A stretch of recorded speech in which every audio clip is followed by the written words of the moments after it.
The silence stretched just long enough for discomfort to settle into the room like a quiet fog, and every pair of eyes remained fixed on Evelyn Carter as though she had been pulled out of the shadows and placed under a microscope she never asked for.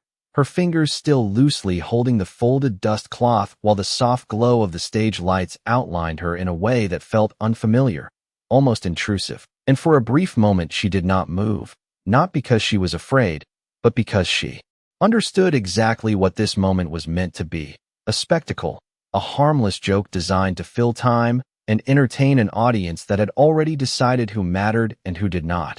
And somewhere in the front rows a few guests exchanged amused smiles, the kind that came easily when no real consequence was expected, while Jonathan Reeves stood at the piano with a composed expression that barely concealed his anticipation. His posture relaxed, one hand resting lightly against the polished edge of the instrument as if he were presenting it rather than relying on it.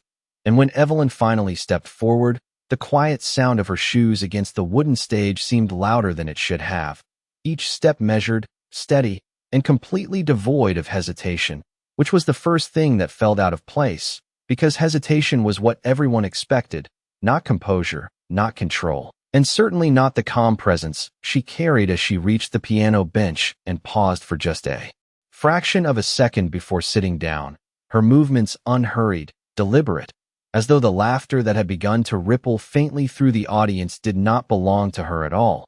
And Jonathan tilted his head slightly, studying her now with a hint of curiosity layered beneath his earlier amusement, because there was something about the way she positioned herself, the way her back straightened and her hands hovered just above the keys, that did not match the narrative he had already written in his mind.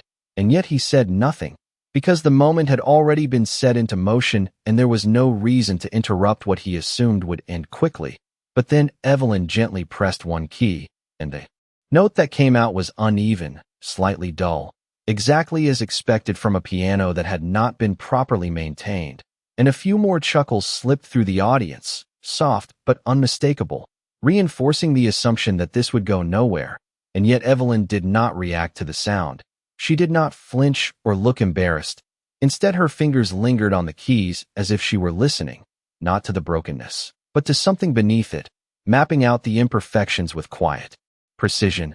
And in that moment, something shifted so subtly that most people did not notice, except for a woman seated near the front who leaned forward just slightly, her brow narrowing in quiet curiosity, because there was intention in Evelyn's stillness, a kind of awareness that did not belong to someone out of their depth. And when Evelyn finally allowed her hands to settle fully onto the keyboard, her breathing even and her gaze steady, the room seemed to hold its breath without realizing it, the low hum of conversation fading into a silence that felt heavier than before, not because anyone expected greatness, but because something about her presence refused to collapse under their expectations.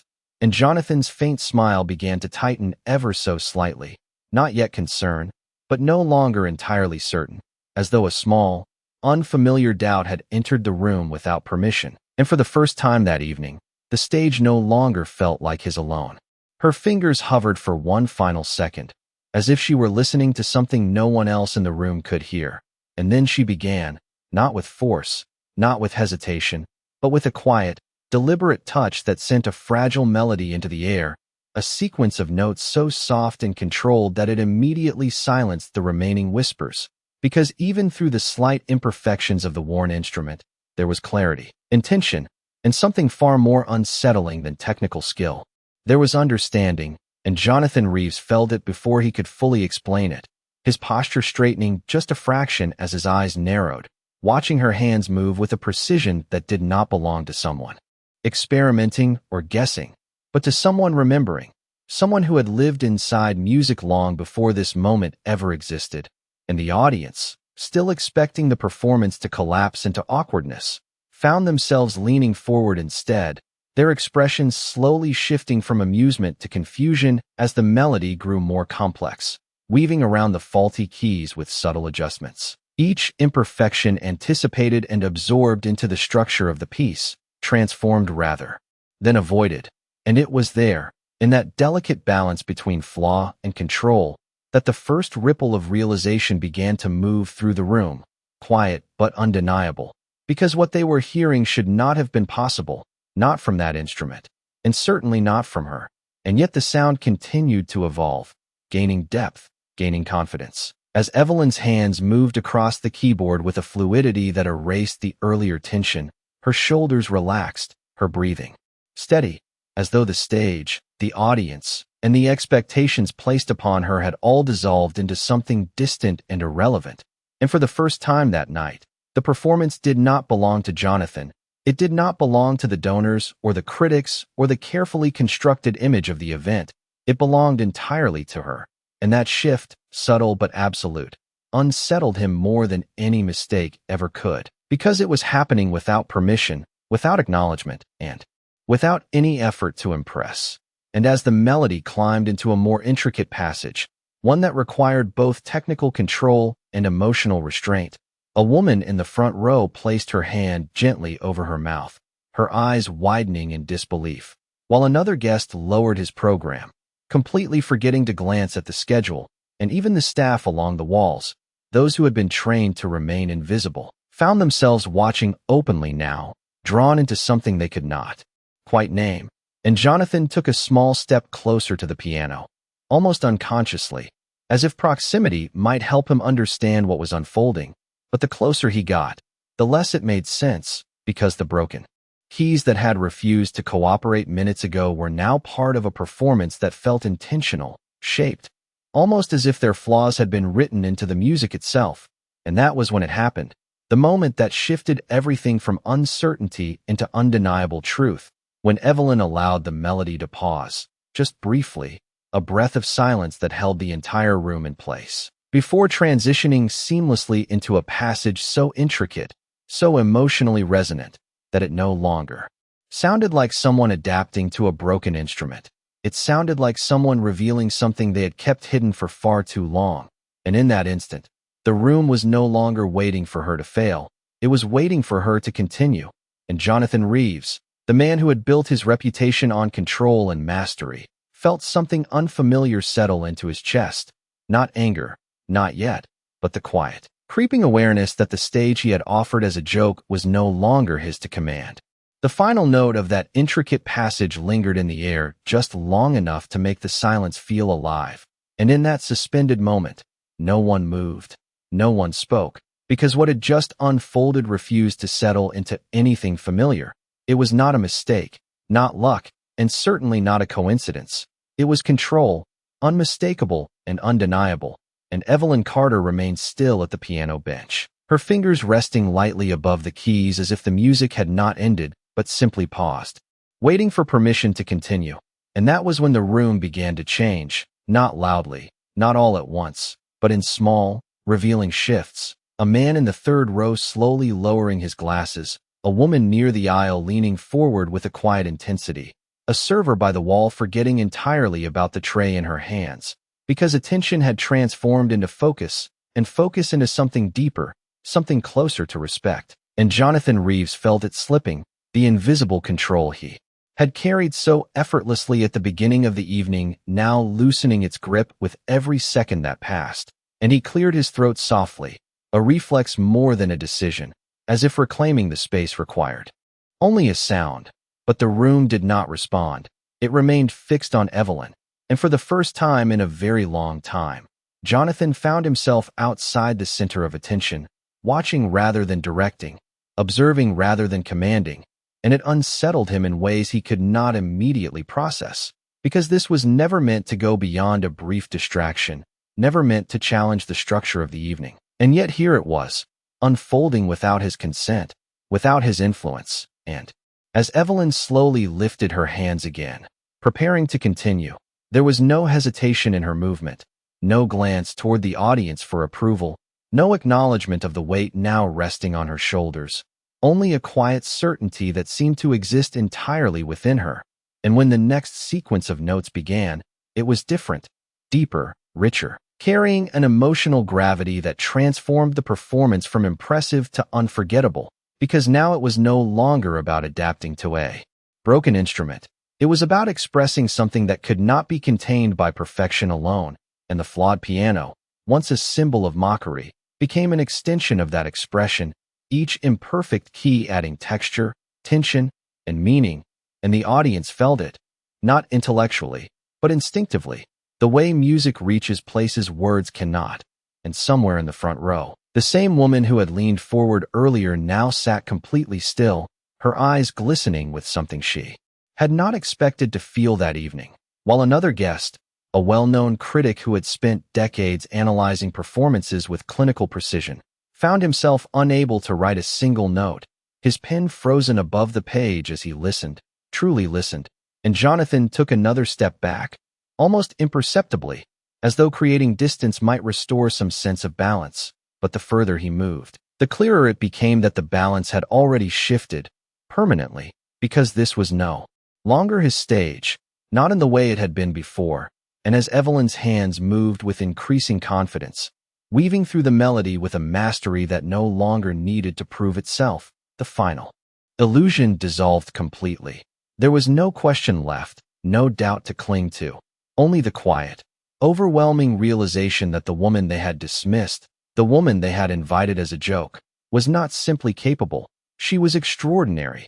And when the music swelled into its final movement, filling the grand theater with a sound that felt larger than the instrument itself, larger than the room, larger even than the expectations that had once defined the night, the audience did not react. Immediately, they could not, because the moment demanded stillness, demanded acknowledgment, and in that stillness, Jonathan Reeves stood motionless beside the stage, his earlier confidence replaced by something far more fragile, the understanding that in a single, unplanned moment, everything he believed about control, about talent, about who belonged on that stage, had just been rewritten without a single word spoken. The final note did not end so much as it dissolved, fading into the vast silence of the Whitmore Theater like a breath that no one dared to release too soon. And for a long, suspended moment, the entire room remained completely still, as if any movement might break something fragile and rare that had just been created. And Evelyn Carter did not look up immediately. She did not seek approval. She did not acknowledge the hundreds of eyes fixed on her. Instead, she let her hands rest gently in her lap, her posture calm, composed, as though the performance had been nothing more than a quiet conversation she had finished on her own terms. And it was that stillness, more than anything else, that shifted the energy in the room from astonishment to something deeper, something closer to reverence. And then, slowly, almost cautiously, a single pair of hands began to clap, the sound soft at first, uncertain, as if testing whether it was appropriate. And then another followed, and another, until the hesitation broke completely and the applause rose, not in scattered bursts, but in a unified wave that filled the theater from wall to wall, rich and overwhelming, the kind of applause that could not be manufactured or expected, only earned. And yet, even as the sound grew louder, Evelyn remained exactly where she was, her expression unchanged, her gaze steady, as if the noise around her existed in a different world, one she did not need to enter. And Jonathan Reeves stood frozen just beyond the stage lights, his hands at his sides, his jaw slightly tense, because applause had always been something that responded to him, something he controlled through precision and performance. But this was something else entirely, something that had formed without his direction, without his permission. And as the audience continued to rise to their feet, one row at a time, the realization settled deeper, heavier, and far more personal than he was prepared to admit, that he had not simply misjudged her. He had revealed himself, revealed the limits of his own understanding in front of the very people he sought to impress. And as Evelyn finally stood, the applause only intensified, echoing against the high ceilings, reverberating through the polished wood and velvet, a sound that carried not just admiration, but acknowledgment. And still she did not smile, not in the way they expected. Instead, she turned slightly toward the audience, offering a small, respectful nod, nothing more, a gesture so simple it almost felt out of place compared to the magnitude of what had just occurred. And then she stepped away from the piano, her movements quiet, unhurried, as if she were simply returning to where she had always been. And it was in that moment, as she passed by Jonathan without stopping, without even glancing in his direction, that the final shift took place, because silence followed her in a way applause never could, a quiet gravity that lingered in the space she left behind, and Jonathan, for the first time that evening, found himself unable to speak, unable to reclaim the narrative he had so confidently controlled before, because there was nothing left to say that would not feel smaller than what had already been proven. And as the applause slowly began to fade, replaced by a stunned, lingering hush, the room did not return to what it had been. It could not, because something fundamental had changed, something irreversible, and in the echo of that transformation, one truth settled quietly into every corner of the theater: that talent does not announce itself. It does not demand recognition. It waits, patiently, until the moment it is underestimated, and then, without warning, it changes everything. The applause lingered in fragments as Evelyn disappeared beyond the edge of the stage, but what remained behind was not the sound. It was the absence of certainty, a quiet disruption that no one in the Whitmore Theater could easily explain, and Jonathan Reeves stood in that space, still facing the piano, still surrounded by the echo of a moment he no longer controlled, his reflection faintly visible in the polished black surface of the instrument that had just betrayed every assumption he had made about it, about her, and perhaps most unsettling of all, about himself. And for a brief second, he considered stepping forward, reclaiming the stage, saying something to restore the structure of the evening. But the words did not come, because anything he said now would exist in the shadow of what had already been proven, and shadows, he understood, were not easily erased. And as the audience slowly settled back into their seats, their conversations no longer casual but charged with something deeper, more reflective, Jonathan finally moved, not with his usual confidence, but with a measured restraint, stepping toward the piano as if approaching something unfamiliar, something that demanded respect rather than command. And he placed his fingers lightly on the keys, testing them, pressing one note, then another, the same imperfections still present, the same uneven responses, and yet the sound felt different now, not because the instrument had changed, but because he had. Because once you witness something extraordinary, the ordinary no longer behaves the same way. And he withdrew his hand, letting it fall slowly to his side, the realization settling quietly but firmly that what Evelyn had done could not be replicated through skill alone. It required something deeper, something he had spent years refining but perhaps never truly understood. And behind him, a voice broke through the lingering silence, soft but unmistakably firm, belonging to an older woman seated near the front, her tone calm, yet carrying a weight that commanded attention as she said, "You invited her as a joke." And though the words were not loud, they reached him with clarity, because truth, when spoken at the right moment, does not need volume to be heard. And Jonathan turned slightly, his expression composed but no longer impenetrable, as if something within him had shifted just enough to allow awareness to surface, and he gave a small nod, not in agreement, but in acknowledgment, because denial would have required a certainty he no longer possessed. And as he stepped back from the piano, allowing the stage to breathe without him, the theater itself seemed different, less like a place of performance and more like a place of revelation, where roles could be reversed without warning and where appearances could no longer be trusted as measures of truth. And somewhere beyond the curtain, in the quiet corridor where the hum of the audience faded into distant echoes, Evelyn Carter folded her dust cloth once more, her movements steady, unchanged, as if the extraordinary moment she had just created belonged to a part of her life that did not need recognition to exist. And she continued down the hallway, past framed photographs of past performances, past names and faces that had once defined greatness within those walls, her reflection passing briefly in the glass, unremarkable to anyone who did not know what they had just witnessed. And yet, for those who had been in that room, who had heard the impossible made real, nothing about her would ever appear ordinary again. And back on the stage, Jonathan remained still for a moment longer before finally turning away, the weight of the evening settling not as defeat, but as something far more complex, a quiet lesson delivered without confrontation, without accusation, and without the need for a single word.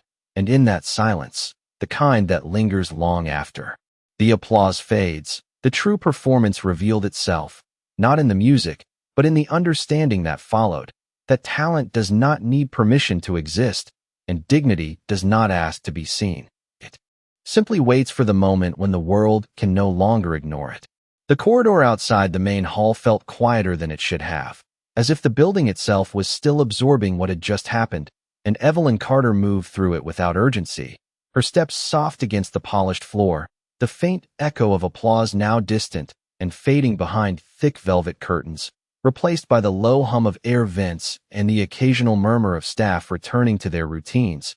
And yet even here, away from the stage, something had changed, something subtle but undeniable, because the people who passed her no longer looked through her.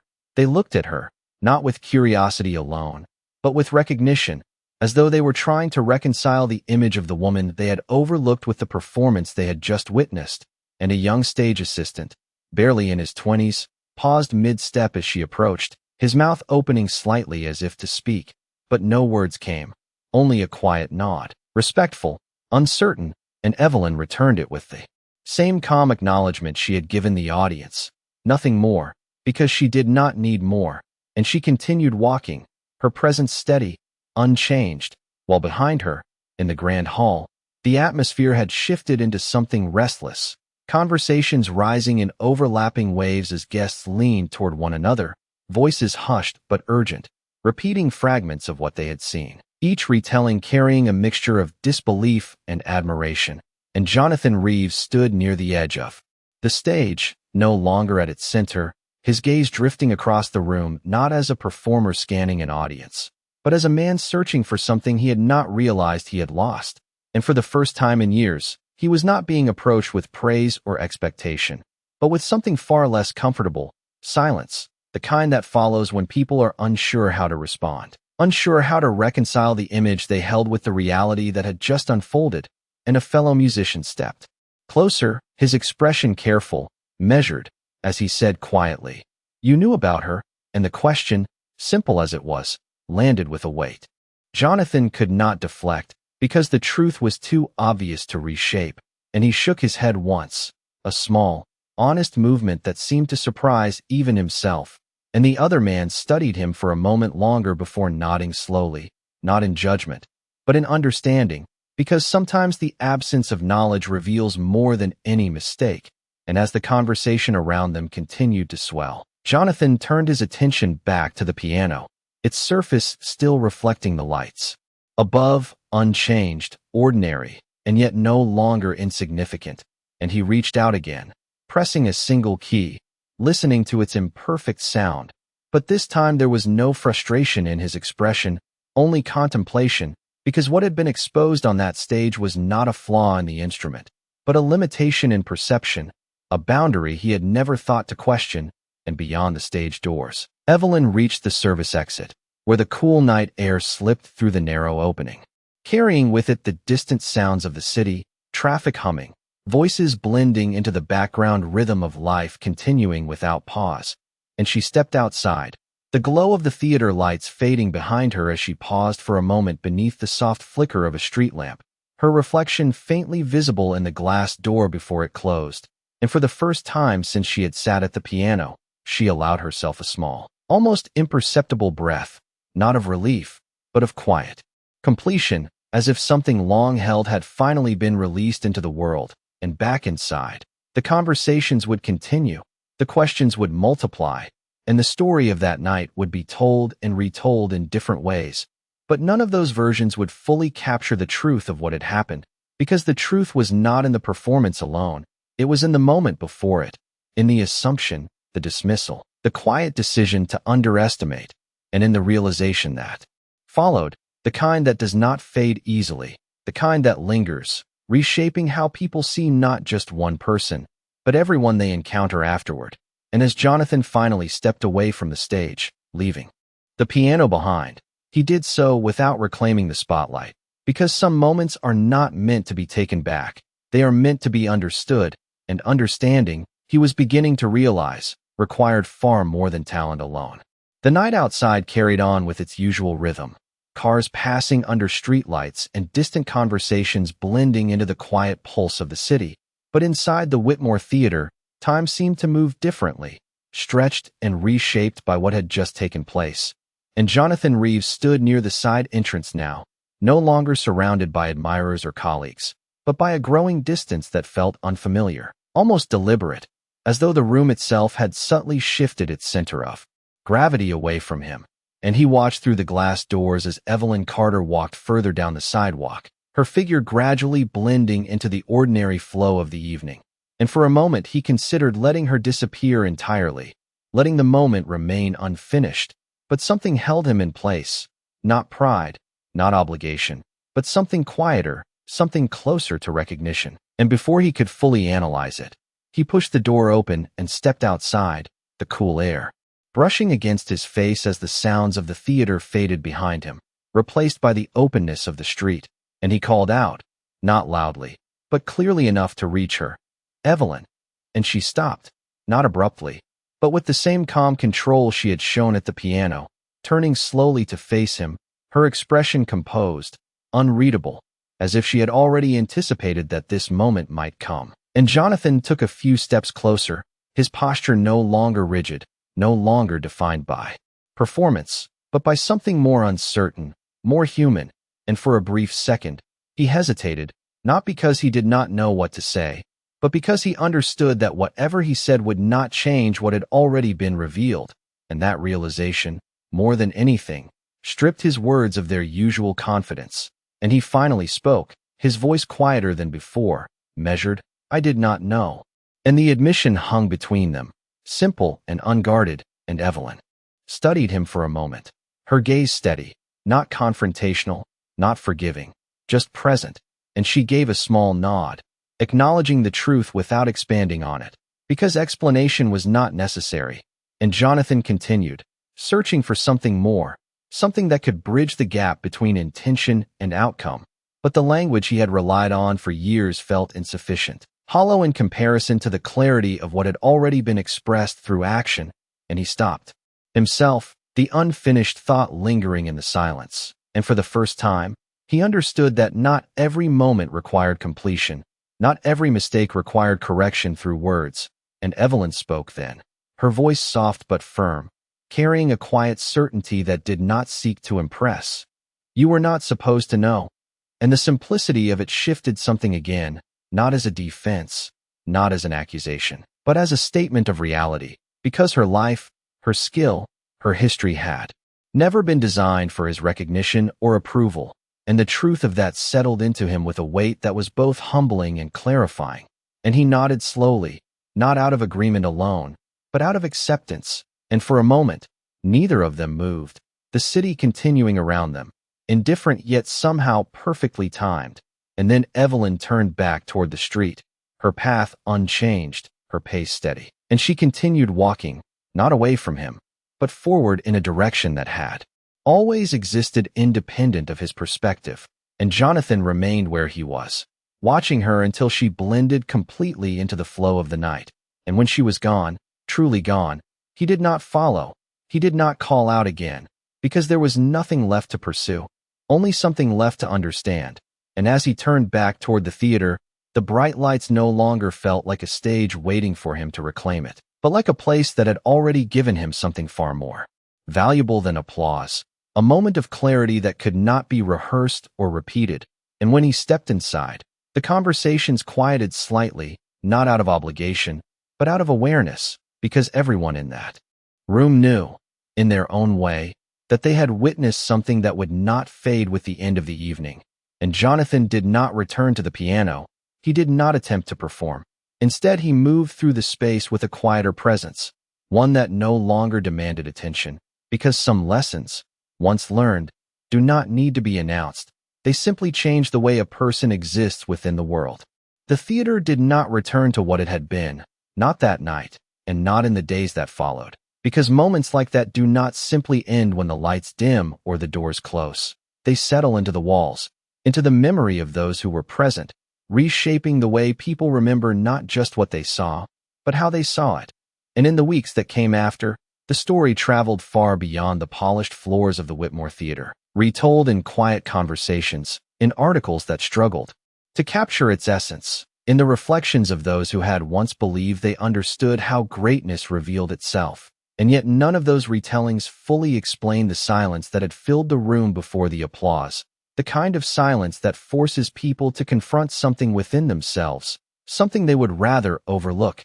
And Jonathan Reeves carried that silence with him long after the evening ended, not as a burden, but as a presence, something that lingered in the spaces between his performances, in the moments when his fingers hovered above the keys, and he found himself listening differently, not just to the music, but to the intention behind it, because for the first time, he understood that mastery was not defined by control alone, but by the ability to recognize what exists beyond it. And his performances changed, subtly at first, then unmistakably, losing none of their precision, but gaining something less tangible, something that could not be rehearsed.